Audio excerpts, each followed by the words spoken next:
બાંગ્લાદેશમાં હિન્દુઓ પર થઈ રહેલા અત્યાચારને કારણે ભારતમાં હિન્દુ સંગઠનોમાં ભારે રોષ છે। ત્યારે યુનો દ્વારા આંતરરાષ્ટ્રીય સ્તરે હિન્દુઓ પર થઈ રહેલા આવા અત્યાચારોને રોકવા માટે પ્રયાસો કરવામાં આવે એવી માંગ સાથે આજે નવસારીના હિન્દુ સંગઠનોએ મોટી સંખ્યામાં શહેરના ફુવારાથી કલેક્ટરાલય સુધી સૂત્રોચ્ચાર સાથે રેલી કાઢી જિલ્લા કલેક્ટર મારફતે રાષ્ટ્રપતિને આવેદનપત્ર પાઠવ્યું હતું। બાંગ્લાદેશમાં સરકાર પલટાયા બાદ ત્યાંના કટ્ટરપંથીઓ દ્વારા હિન્દુઓને નિશાન બનાવવામાં આવી રહ્યા છે। હિન્દુઓની પ્રોપર્ટી લૂંટી લેવા સાથે તેમની ક્રૂરતાપૂર્વક હત્યા પણ કરી દેવામાં આવે છે। મહિલાઓ અને બાળકો સાથે પણ અત્યાચાર કરવામાં આવી રહ્યો છે। આવી વિકટ પરિસ્થિતિમાં બાંગ્લાદેશમાં રહેતા હિન્દુ અને હિન્દુ ધાર્મિક સ્થળોનું રક્ષણ થાય એવી સમગ્ર હિન્દુ સમાજમાં લાગણી પ્રવર્તી રહી છે।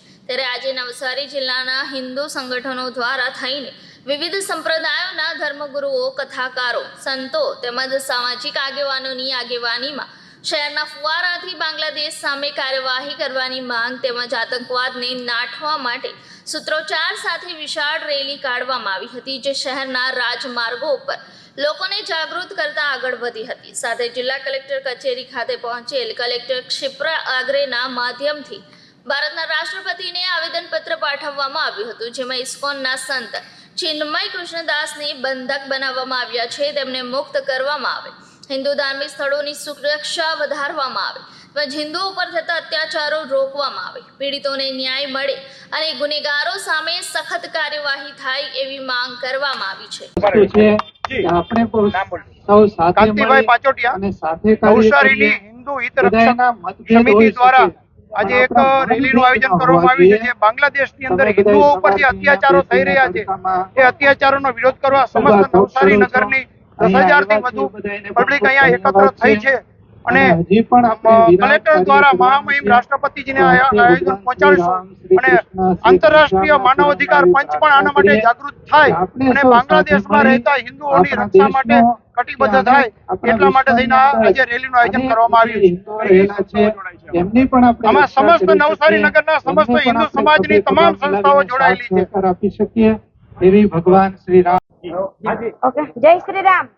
મહંત સાધ્વી યશોદા દીદી, ડાંગ જિલ્લો, આખા ગુજરાત તરફથી અમારા અહીંયા સંસ્કારી નવસારી નગરીમાં વિશ્વ હિન્દુ પરિષદ, ધર્મ જાગરણ, બજરંગ દળ, સંઘ પરિવારના બધા જ અમારા કાર્યકર્તા છે અને ગૌ રક્ષક સાજનભાઈ, અમે કલેક્ટર કચેરીએ આવ્યા આવેદન પત્ર આપવા માટે કે જે હિન્દુઓને બાંગ્લાદેશની અંદર પ્રતાડના કરે છે એના માટે, અને આ બધા આખા હિન્દુ સમાજનું છે, ભારત દેશ માટે છે, પરંતુ અમે કલેક્ટર કચેરીએ આવ્યા તો અમને અમારો આખો હિન્દુ સમાજ હજારોની સંખ્યામાં 1 કલાકથી તડકામાં ઉભો રહેલો છે, તો પણ કલેક્ટર સાહેબા એમ કહે છે કે મીટિંગમાં છીએ।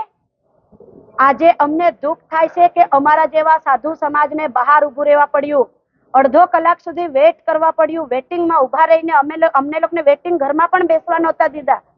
આવું અમારો કલેક્ટર સાહેબ કહે?